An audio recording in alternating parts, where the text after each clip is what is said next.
Greetings, geeks. Welcome to episode 877 of Geeks in Space. I am Rob Commander Talking Malda, and I don't think you heard the theme song, but you hear me, so that's all that matters. I'm here today with the one and only Rob Roseboom. Hello. And the equally unique and just as special, but second, Chris DeBona. Hello. How we doing, gents? Equally unique, but second. Yeah. I'm okay. Yes. What'd you hear? Yeah. Well, I don't want to spill the beans. You beans? Yeah. What are you, some kind of bean millionaire? Lentils. In this economy? Lentils. You can't spill beans in this economy. Vegetable rights and peace, man. So do we know if we're sending audio this time? We are sending audio. Should I load the thing up? Well, let me put it this way. OBS has a meter. Crazy, you know? OBS has a meter and it's bouncing today. But it didn't bounce when I played the theme song, so who knows? Okay. Well, let me okay. I'm clicking on the link. You guys get started, you know. Well, the first one that I have on the list is a Y Combinator story. Beans in this economy? Yeah, that's audio. From We're sending audio this time. We hear you, Chris. Special but second. It's like a time delay loop. All that matters. I'm here today with one another. Chris. Whoa. Okay. I would only say, Rob, that you're a little low. I'm a little low? All compared to me and other Rob. All right, then. Malda is too low compared to the actual good hosts. The good hosts, yeah, the quality hosts. The better Rob and the second but equally unique. Yes. I adjusted levels a tiny bit, but yeah, okay, cool. I think I am a little low. I'm not going to go check because it's too disruptive. It's weird. My brain. We have hearing both. We have a Y Combinator story about a startup that had. I don't know if either of you guys watched the video, but it was this assembly line video, and they're all talking about how one of the workers is not working hard enough, and he's just. But the video is really like. Oh, then they have like this little staged mock conversation about how you really need to step up your work. Is this the one you're talking about? Yeah.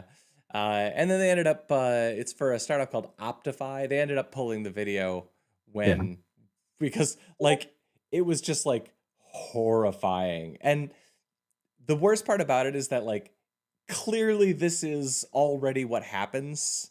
Like, this is what when you read the Amazon horror stories about workers in the warehouse and stuff, like whether or not this specific detail is how it's happening, this is happening. And they measure everything, time in bathroom, time to pick up box, time to put box down, time to put product in box, time to open piss jar while driving in car. In typical startup fashion, they're like, oh, we can do all that with AI. And,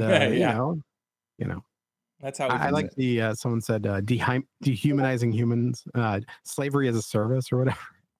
Yep, that's what SaaS was, right? As a service. That's the line. That's the pull quote. Yeah. No. Yeah, I think I had dehumanizing humans as my headline. Sweatshops as a service. Yeah. Damn. Yeah, that's fine. It's fine. No, there's no problem here. It's just that no worries. No, we just live in that episode of Black Mirror, where everything except having our eyeballs duct taped open to be required to stare at the ads for everybody below the 97th percentile of net worth. I mean, I'll just look at the ads. You don't have to hold my eyes open. You promise? I'll just watch them. Yeah. I grew up in a time where there was ads, so I'm used to it. Like a lot of them? Sure. Yeah. My children never understand commercials like on TV and stuff. And further, I run an ad blocker on our local network, so even when we're like out and about, it's a little bit disconcerting. Of course, I can't think of Black Mirror without thinking about the Callister. Oh yeah, episode. That was a good one. That was a great episode. I like most. I don't even think I watched the most recent season because that show did kind of get a little repetitive for me. But those first few seasons were great. Yeah. So let's see. Well, we probably don't need to talk about it anymore. I think, or we might have already, that the asteroid that was going to destroy the Earth isn't going to destroy the Earth anymore. Yeah, this is what we ended with last time. Oh, okay. But there was no audio, so that was fine. Yeah. Yeah, rejoice, we probably won't be hit. Yep. Yeah, exactly. And the way I presented it, let me see if I can recreate it, because that was very entertaining. Oh, you were good? You're proud of your performance? I was very proud of that. And then you told me that my audio was toast. Oh. Hold on. Yeah. Talk about something else. Talk about other fun asteroids. Well, we've got a good one here about the airports with the electronic genital verifications. That was yours, Rob. Yeah. Yeah. So, to be clear, there's no electronic genital verification system. But people were putting up signs, and we live in a time where that's completely plausible. Yeah. So people complained, and the airport had to release a statement saying, no, we're not checking your genitals with some electronic system. We're just using the same old x-ray like usual to look at you naked through your clothes. Yep. And please stop calling us. We're definitely looking at your genitals, to be clear. Yeah. Yeah, but there's no specific isn't? electronic verification of that. We're just looking on the screen. Yeah, we're not verifying them. Whether you have them or not is completely your business. Right. Whoever printed these stickers up, Mad great genius. Mad genius. Yeah. Great layout and everything, you know? Yeah, I mean, it's just so spot on. Looks weird. And the fact that it's Texas. Well, in Texas, they just wouldn't put up the sign. They'd just do it. Yeah. I mean, they probably are. My question is, what does the phone number go to? Oh, that's a good question. Let's see. I imagine that in Texas, the system just is directly channeled to a youth group pastor chat room. Where does it go? It's the Lieutenant Governor Dan Patrick's office. Oh, that's classier. sweet. That's so sweet. That's great. And the language is perfect too. Like your participation in this program is voluntary. You have the right to request removal of your data. Excuse me. And the images will be used solely for model training purposes. You know, it's perfect. Yep. It's great. Yeah, don't worry about a thing. It's sad that the dystopian stuff, the dystopian satire is now just so real that you're just like, whatever, that's how it is. Yeah. Yep. We're living in the onion. Yeah, we really are. Yeah. They keep peeling off the layers and it just keeps getting more and more oniony. Okay, I think I'm ready for my asteroid story. All right, do your asteroid thing. It started February 7th. Odds of an asteroid in 2032 just went up. Here's why experts say you shouldn't worry. And this is when it was a 1 in 43 chance. Then, a week later, I find this asteroid to be extremely exciting. Now it's a 1 in 48 chance. Then it's Earth's still doomed, but now it's a 1 in 83 chance. Then the February 20th article took us to 1 in 360. And now we have that's the 1 in 360. Yep. And then we went to the 1 in 1,000. And actually, it's not going to hit us. No, we're fine. This time. Well, I mean, yeah. That just shows you the betting lines are working, right? I mean, yeah, exactly. Everyone's putting money down on the end of the Earth. So that's right. Odds had to change to get action. Exactly. The betting markets saved us from the asteroid strike. Yeah. This is some of Doge's work. Oh, Doge did this. Everything now is going to be credit where credit's due. Yeah. You know. Yeah. Thanks, all Doge. events are going to be bet based now. We're going to let the market decide what we should Yeah. worry about. Yeah, this is Starlink working as intended. That's why we need the Bitcoin National Reserve, guys, so we can bet on the outcome. So dumb. Hey, speaking I can't wait to bet on how bad the next round of fires is going to be. You know? Yeah. That's what the insurance companies are already doing.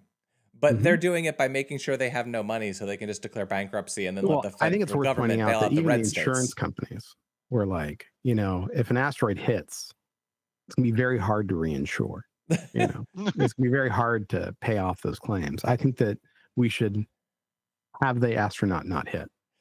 Right. So they called in an audible. When they look at the comparables, other people who have been demolished by an asteroid. Yeah. It turns out they could rebuild a lot cheaper. Yep. And Microbic Life is famously responsive at filing claims. For sure. Yeah. Hey, either of you guys watch an eruption lately? Like a volcano, not like other eruptions. Yeah, this is a family channel. No. I'm not talking about like Eddie Van Halen sweet guitar solos. I'm talking about lava flow. I just love the idea of someone just tourists standing there with cameras trying to take pictures of lava flow while people are dying, their houses are burning, and they need to be rescued. They're like, but I'm getting a really sweet shot of the lava. Right? You must die so that I can get subs and likes. Yeah. I mean, come on. You know, I got to have the glowy rocks in my gram, right? It's a really I good mean, picture. now to be honest, that picture would be, think about how freaking sweet that would be, right? That's a It's great kind of picture. great.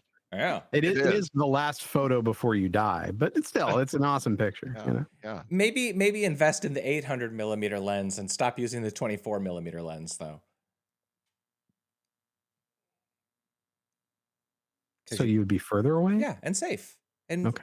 you know, because 800mm is far enough. Oh, you away said from 800. I thought you said 8, and I was like, wait a second. I don't got an 8mm. The super fisheye lens, you have to like walk straight up. Actually, to I guess I do the- have a fisheye lens. I think it is an 8mm. Well, that way lens. the pictures, it would be like a holistic experience of taking Yeah. pictures of lava flow. You'd appreciate the heat. Yeah.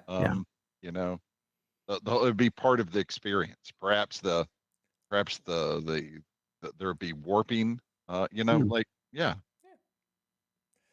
Good idea. So anyway, these idiots won't move out of the way as people are trying to, you know, save themselves and their belongings and whatnot.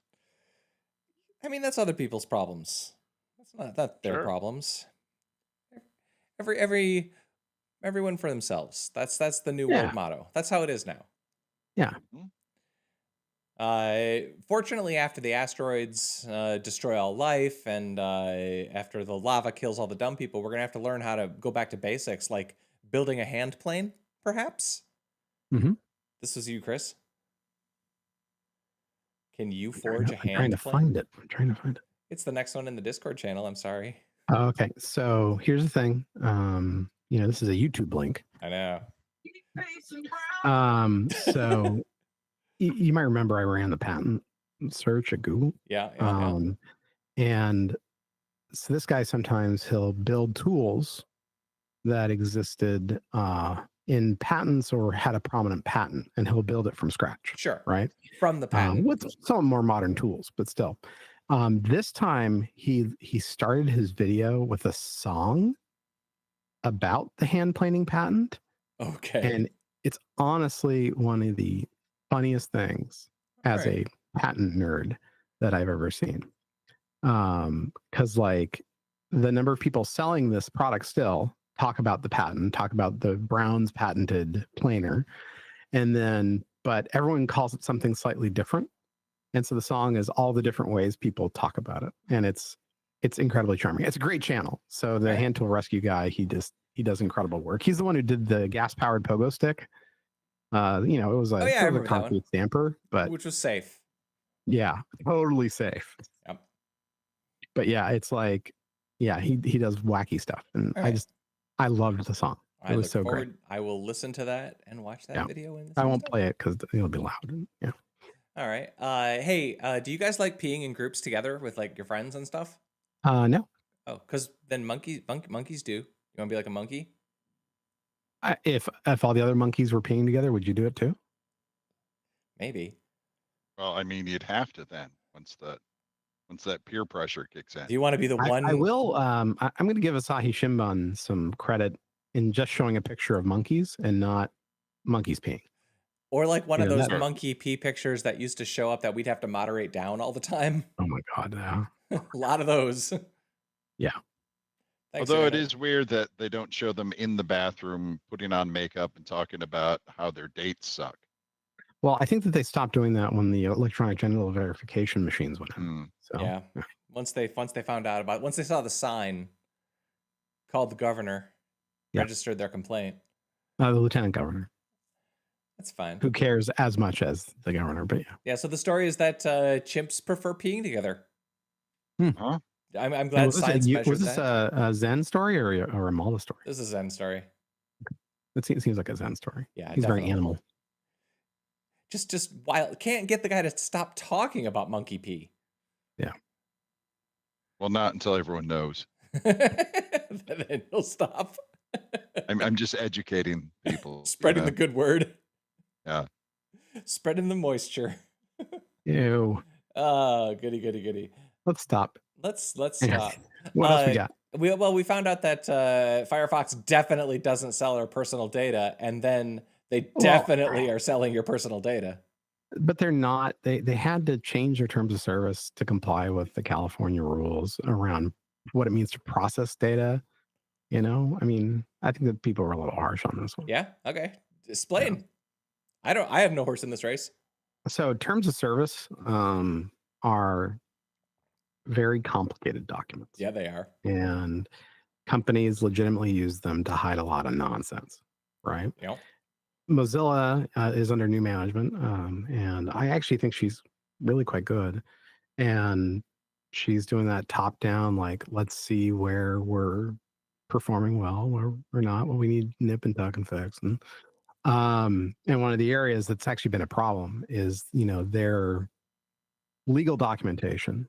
They want to make sure that it's true and accurate and doing its job. Seems Right? And responsible. so in California, if you do certain things, it's considered a sale of data, even though there's no transaction with the customer, or transaction around the data. So they have to change their terms of service to make it clear in California, especially, that this data might be sold in this context. And it's all inside baseball and bullshit. But, the problem is, Mozilla kind of lost some trust over the last couple of years. Maybe a little. Yeah, so I mean, not as much trust as Google, but they had less trust to begin with, and to go from a lot to none is hard. Yeah. To go from some to less. Yeah. That's not as big a fall. All right. So we shouldn't all get our pitchforks out. I wasn't going to pitchfork. Thought about it though. Yeah. I don't pitchfork anymore. I'm old. I just let the world. You might tear something. Yeah. I just wait for the asteroid to crush us, and I'm a little sad when it's not high enough percentage chance. I mean, the question is a pitchfork useful when lifting, say, a treadmill? No. No, because I think it makes it even further out from the body, right? Yeah. In fact, the pitchfork, and it's lift with your back, not with your legs, right? Is that the for sure rule? It's lift with your back and neck is what you should do, really. Yeah. Not your leg. It's about targeting the correct spinal group. Yeah. Or the correct spinal, disc. Right. Specifically. Right. You got to work the disc. I mean, and you got to make sure you rupture it before you move on to the next disc. Right. Yeah. I mean, you don't want to be a half discer. No. Sure. Don't want to phone it in. Electronic Arts is releasing some source code for Command and Conquer and Red Alert. Oh yeah, I know, that was cool. That's neat. Good for them. Yeah, that was really neat. I will not be reading that code, but it's interesting. Like it seems like a game like StarCraft or something that has like competitive stuff. That would be more fun to see the code. Is the code for that out? No. Because that stuff, like the esports games, especially StarCraft and those, that would be fun. So they released a lot of the. Well, I think they're just DOS games, but although I think they have other builds in there too. So just various CNCs, Tiberian Dawn, Renegade there. So it's pretty cool. To be honest with you, I really, really like it. Right on. It's really fun to see the code that went into these sort of important games, back in the day. It's weird to me, especially like when you go through like Doom or Quake, like those things. Like I forget sometimes that like real programmers like are on a different level. You know what I mean? Like there's the people who just like know how to write some code and can bash shit out, and then there's the people who are like the ninjas. It's like that stuff's amazing. It's like, oh, you're like the people who they jump and slam between the assembly language and like, oh, I wrote that little part because back in the day the compilers weren't as good. And no, I mean the compilers existed to not have you write your own assembly. So you would do like this little section of assembly so that you could get some economies that the compiler wasn't going to give you. So you saw this all over the Quake code, the original the Doom code. Yeah, for sure. Everywhere. Well, back in the day, you had to. Yeah. Guys, funny, during the Transmeta days, it was Romero or one of them. He would run the Doom code on the Transmeta chip as a sort of test that it was really emulating x86 effectively. You know, it was really something to watch. And then they took the inner loop of Doom and had it in the very long instruction words of the Transmeta chip. So it would switch from the x86 personality to the VLIW personality, like midstream of the game. It was honestly magical. It was really cool. And the world was changed, and now we all run Transmeta. Yeah, it's everywhere, right? Everywhere. Hey, Instagram. There was a bug on Instagram, and it turned everything into like a murder doom scroll. Pretty cool. Is that really a bug, or is that working as intended? That's what I actually kind of wondered. I was like, how could you tell? Yeah. Something was different. Yeah.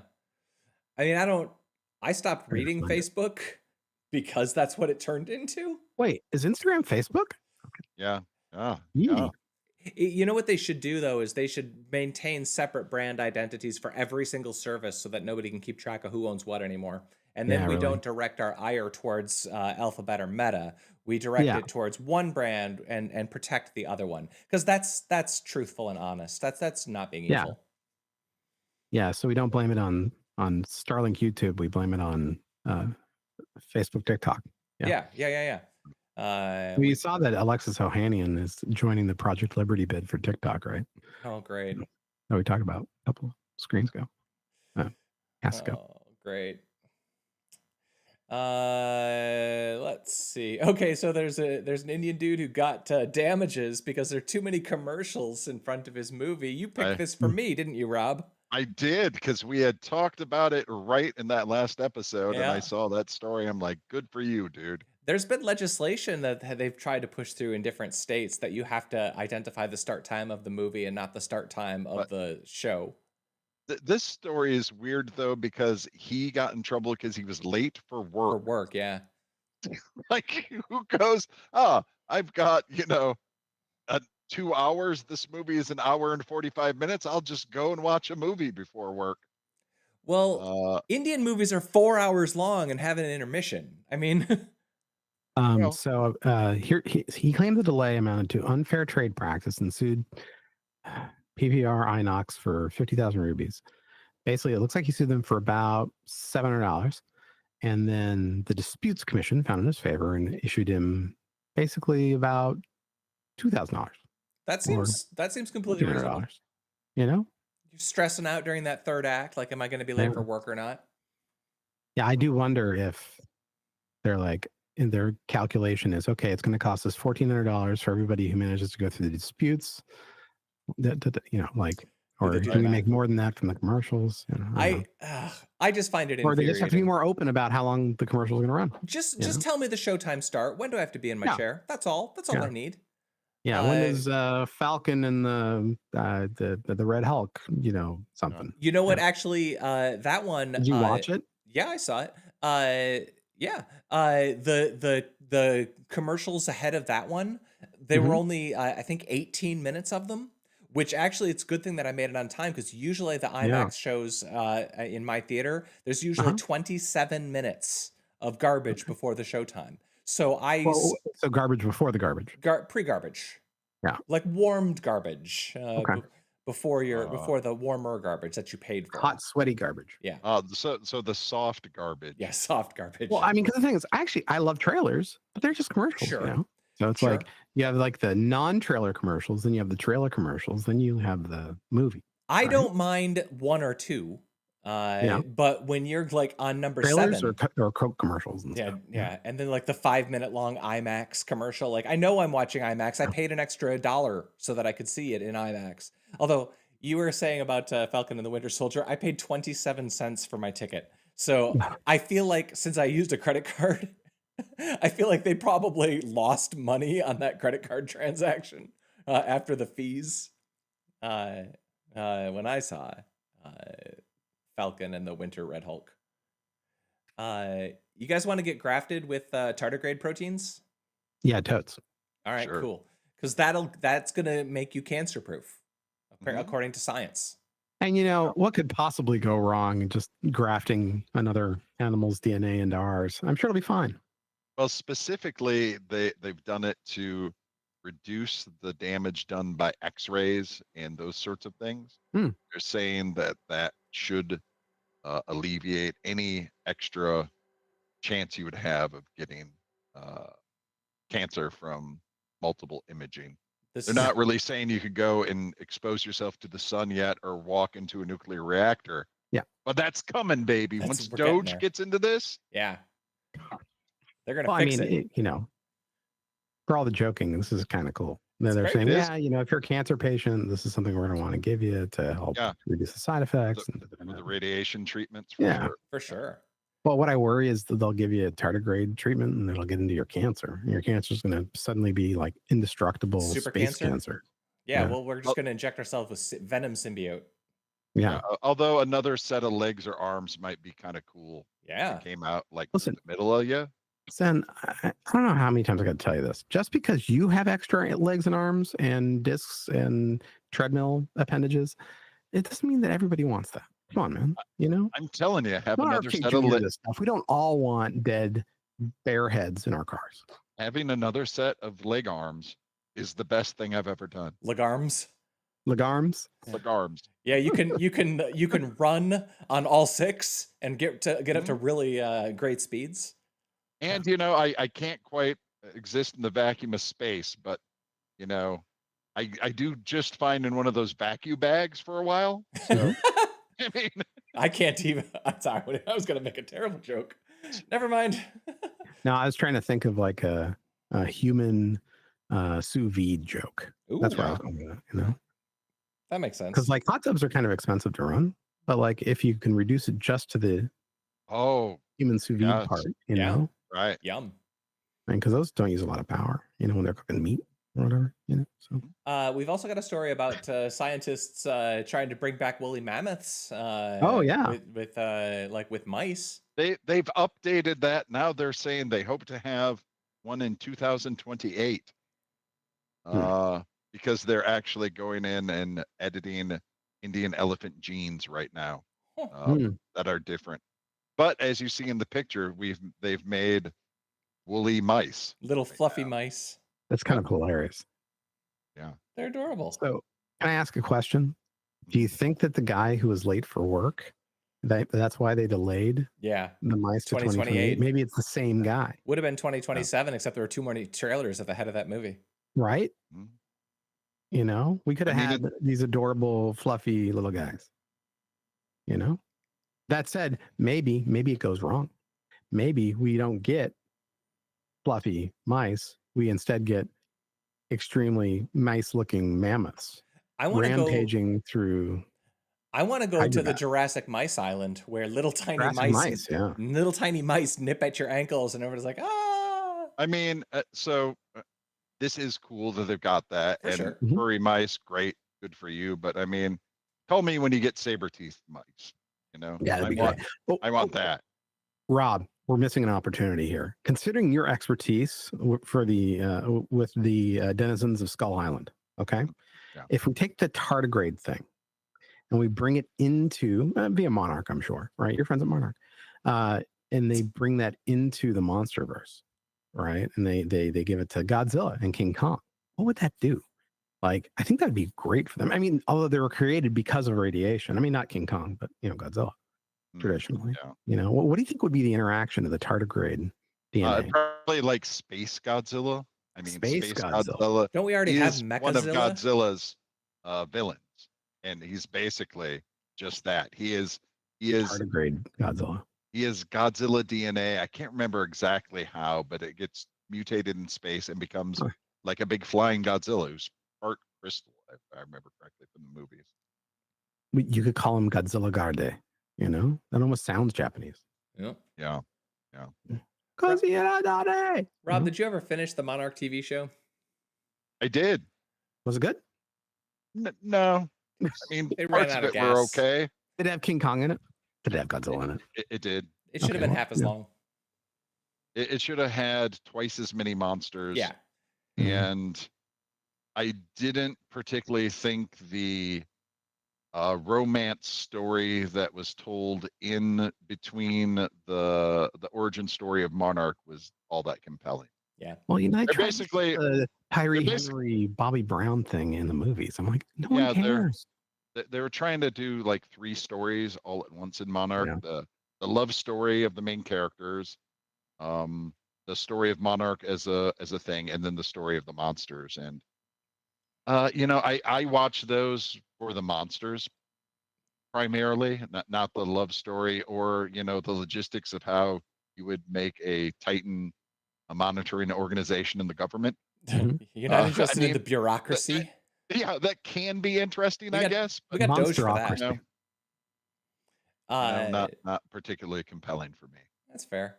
I did like the time component, but that's for Yeah, me is always like I have right now like 3 different time travel movies on my yeah, watch it's list. just I know, that's the other thing. You know, I think time travel stories are almost always just lazy for sure. and bad.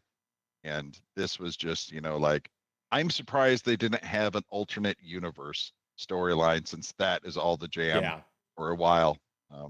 So at least they spared you that. Yeah, They that's just kind. gave you time. And the, you know, the time jump, or I guess slow down part of the story Dilation. I don't know. kind of made sense. It was sort of relevant. I like But that, but that felt like the only really unique part to me about the show. sure. Hey Chris, you have your Substack post about 60-hour work Oh, weeks. Do you yeah. wanna expound? You know, not with you guys. I mean, you All can right. just read it. All right. So the one of the co-founders of Google put out a memo saying, "Y'all aren't working hard enough. You should work like we used to. Otherwise, we'll never get AGI." You know, What a and goal. everyone forwarded me this damn memo. You know, well, the stories about the memo. No one's forwarded me the memo from Google, and you know, so I was like, dude, you know, the thing is, I remember those days, you know, and so I talk about when we were first standing up the infrastructure for Android. I tell some stories, and then I have some opinions that I Yeah. share at the end. So yeah, Well, I have to figure out how to get the links from the channel into the Discord, but well, we can have a discussion about that later because I don't understand Discord technologies. so there you go. Uh, And it was a popular post. and everybody should subscribe to Chris's Substack. Sure, that'd be great. For everybody who's still listening to minute 32 of Geeks in Space. And I talk about. Let's not forget there was always training coordination meetings and various pan Google internal efforts, like the utilization code yellow, latency code yellow, whatever. Google Plus, the 2010s would bring AI first, mobile first, and then I hit a picture of Stephen first. Nicely done. Because I mean, very elegant. Babylon 5, man. Very elegant. So, and like the alt text is kind of hilarious. Stephen First of TV's Babylon 5, wondering why he's being included in this list. He does look a bit baffled. Yeah. Well, I mean, honestly, from a character development standpoint, his character incredible. I never finished Bab 5. What? I know. You what? I never finished it. I mean, at least through season 4. Yeah, in season 5, whatever. No one cares. I bailed somewhere in season 2 or 3. I don't know. Honestly, yeah, remember. most people don't make it past seasons 1.5 because they're bad. It's rough. They're really not good. For media stuff, this week's How Did This Get Made movie is called Doppelganger. It stars Drew Barrymore, and it's great. You should totally watch it. It takes like a half hour to kind of get started, but the last 20 minutes of it, like, didn't see that coming. It's great. It's a B movie. It's okay. The last 20 minutes though are so fun. I didn't see it coming. That's all I'm saying. Not like I saw versions of that, but not that. Oh, okay. Yeah. I also saw, Rob, you might enjoy Red Rooms. It's a like a Cinemax After Dark thing, or kinda. It's a French film, French Canadian film, about a woman who's like attending like a serial killer murder trial, and that he's accused of creating basically murder rooms and selling footage on the dark web. And the thing that's interesting about this movie and worthy of mentioning here is that it's like the technobabble has like a high degree of accuracy, Mm. and I kind of Mm. respected that. Like they have things about AI, and they're talking about home personal assistant devices, and one of the characters like, yeah, I have my own LLM because I don't trust like I don't trust the cloud services, and like a lot of that stuff has way more accuracy to it, and the character like is like going into Bitcoin ledgers and tracking like it has a level of accuracy and technical detail that you don't generally see in a movie like Yeah, this. so it goes much above and beyond the enhance Yeah, scene. yeah. Or like, here's a picture, Yeah. enhance. Yeah. Enhance. The story is really quite good, but it's a slow burn. It's really like a real cold, slow movie. Rob, you told Oh, me I you, have a question for Yep. you, by the way. I didn't know, so I haven't watched Shoresy. I Oh, was yeah. gonna, but I've never got to it. I guess Lawrence LaBeouf is in this thing. I don't know who he plays, but She. I don't know who that I'm person Turbo is. Kid, man. Turbakid? Was that Turbakid? Was that Turbo Apple? Kid. Yeah, that's right. Was that Apple? Yeah, Apple. I'll have to look that up. I didn't So realize. apparently she's in like 5 episodes Cool. of Shoresy. I'll look that up. Yeah. There are a lot of attractive women in Shoresy. But it's Apple, man. Yeah, no, I'm kind of curious about that. I wanna go and I'll look it up because I love Turbo Kid. Yeah. That's one of my all times. Rob, you had seen Come to Daddy, which surprised me. Oh yeah, I watched Come to Daddy a while ago, when not too long after it came out. Yeah. And he was doing all kinds of weird little indie movies. Yeah. Yeah, that like, there are bits of that movie where you're like, oh, this is cool. This is different. This is gonna be something interesting. And then Yeah. it's okay. They just never really hit it out of the park. They never hit their stride. They try to jam too much in. It's Elijah Woods. He goes to like visit his estranged father, and like it again, it's another movie where I did not see coming what happens, but also it's a movie that like about every 10 minutes takes a right turn, like into a completely different direction. And by the end, it's like, whoa, I'm in a very, very far away place. But yeah, some is not greater than the parts, but there are some fun parts. For sure.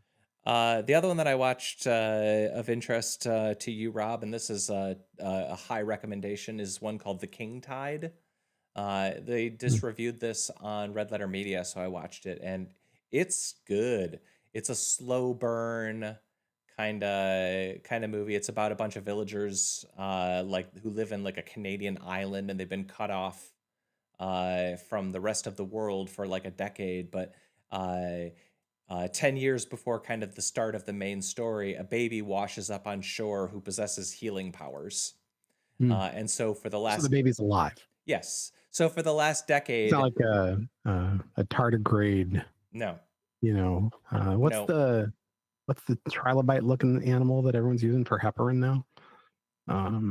Horseshoe crabs? Horseshoe crab, yeah. No, it's nothing like that. She's just a 10-year-old girl. But they're now milking her for her vital juices for the pharmaceutical industry. It's not even like that. It's just being in her presence heals what you have. Oh, okay. So it's like an aura effect. Yeah, that she has got. She's got like a radius, like a cure radius. She's a field emitting baby. Like you don't have to rub her exoskeleton or anything like that to get healed. It's nothing gross. It's nothing gross. It's nothing gross. But this village has been basically living without fear for a decade. Like nobody gets sick, nobody gets hurt. They just hang around the baby. Because they just go hang around the kid and then it gets cured. But this has sort of set her up as like a revered figure within this community. And then what happens when something happens to those powers? And I won't spoil it. It's like really good. But it's not like one of those movies where everybody ends with like monsters and shoot ups and stuff. It's just like watching people kind of be shitty.